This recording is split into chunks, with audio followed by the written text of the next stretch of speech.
Hello friends, नमस्कार। आपका स्वागत है इस एग्जाम गुरु यूट्यूब चैनल पर। और आज हम आपको PYQs कराएंगे जून 2020 के, जो यूनिट नंबर 6 से है। और आपकी यूनिट नंबर 6 है मीडिया लॉज एंड एथिक्स। बहुत ही इंपॉर्टेंट यूनिट है और हम कवर करेंगे बहुत ही इंपॉर्टेंट PYQs। चलिए, शुरुआत करने से पहले आपसे एक छोटी सी रिक्वेस्ट करते हैं कि यदि आपने अभी तक भी इजी एग्जाम गुरु को सब्सक्राइब नहीं किया है तो याद से सब्सक्राइब जरूर कीजिए। शुरुआत करते हैं। पहला क्वेश्चन है कि the Indian civil law does not recognise. तो इसका जो सही आंसर है वो होगा राइट टू प्राइवेसी, क्योंकि सिविल लॉ के अंडर नहीं आता है right to privacy. Next question है the doctrine of privilege documents is related to the law of. तो इसका जो सही आंसर है वो होगा एविडेंस। नेक्स्ट क्वेश्चन है originally the copyright concept came into being under when. जो इसका सही आंसर होगा, इसमें बताना है कि the copyright concept came into being under when. तो इसका सही आंसर है कॉमन लॉ। नेक्स्ट क्वेश्चन है the limitation of action against contempt of form of court is of. कितने दिन की जो लिमिटेशन है वो होती है अगेंस्ट कंटेम्प्ट ऑफ कोर्ट के। तो इसकी जो लिमिटेशन है वो होती है 1 ईयर की।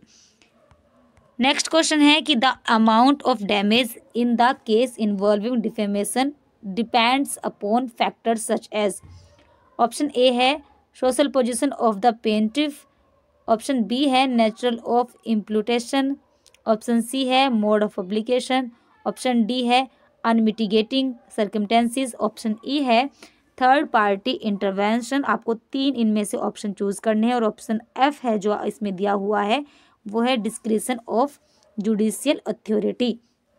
तो आपको बताना है कि amount of damage in case involving defamation, उसमें कौन कौन से फैक्टर्स आएंगे। तो इसका सही आंसर जानते हैं। इसका जो सही आंसर है वो आपको सबसे पहले देखना है। सोशल पोजीशन ऑफ प्लेंटिफ होगा, ये बिल्कुल होगा। नेचर ऑफ इम्प्यूटेशन ये भी होगा। और मोड ऑफ पब्लिकेशन ये भी इन्वॉल्व होता है। ये भी ऐसा फैक्टर है जिसमें अमाउंट ऑफ डैमेज होता है अंडर द डिफेमेशन। तो इसका जो सही आंसर है वो होगा ऑप्शन डी, यानी ए, बी और सी।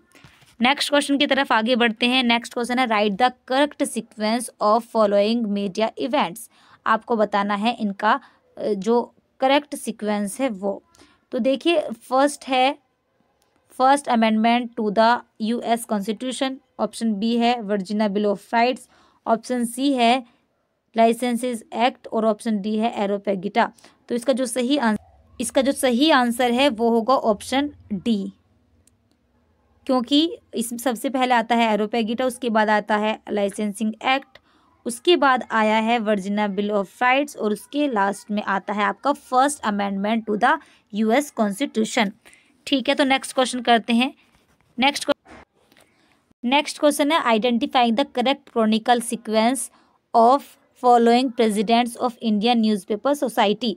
आपको इसका क्रॉनिकल ऑर्डर लगाना है। इंडियन न्यूज़पेपर सोसाइटी कई बार इस तरह के क्वेश्चन आ चुके हैं। तो देखिए, इसमें आपका जब करेक्ट सीक्वेंस लगाएंगे तो सबसे पहले जी नरसिम्हा थे, कौन, president of Indian newspaper society. इसके हिसाब से ऑप्शन सी आपको पहले लेना है, यानी कि ऑप्शन डी इसका सही आंसर होगा। नरसिम्हा राव के बाद में आते हैं उपेंद्र आचार्य, उसके बाद आपके आते हैं कुंडल व्यास और फिर आशीष बग्गा। तो इसका सही आंसर होगा सी, डी, बी और ए। नेक्स्ट क्वेश्चन की तरफ आगे बढ़ते हैं। नेक्स्ट क्वेश्चन है असर्शन और रीजन का। असर्शन कहता है कि freedom of speech and expression should not be extended to Indian companies in the light of constitution mandate.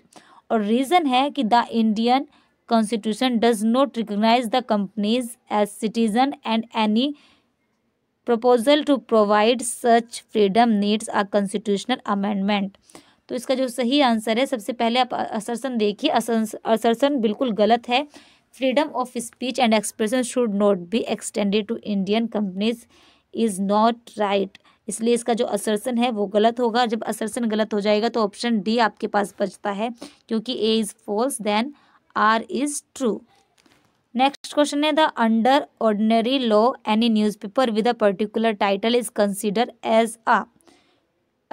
Ordinary law के under any newspaper with a particular title is consider as a property. तो इसका सही answer होगा property. Next question की तरफ आगे बढ़ते हैं। नेक्स्ट क्वेश्चन है, the doctrine of direct impact was applied by supreme court of India in the case of doctrine of direct से ये क्वेश्चन है और इसका सही आंसर होगा Maneka Gandhi VS union of India. तो आज हमने ये क्वेश्चंस कवर किए हैं। होपफुली आपको सभी क्वेश्चन समझ में आए होंगे। कोई भी आपका सवाल है तो आप हमें कमेंट करके पूछ सकते हैं। फिलहाल इस वीडियो में इतना ही। नेक्स्ट वीडियो में कुछ और PYQs के साथ मिलते हैं। तब तक के लिए नमस्कार, धन्यवाद।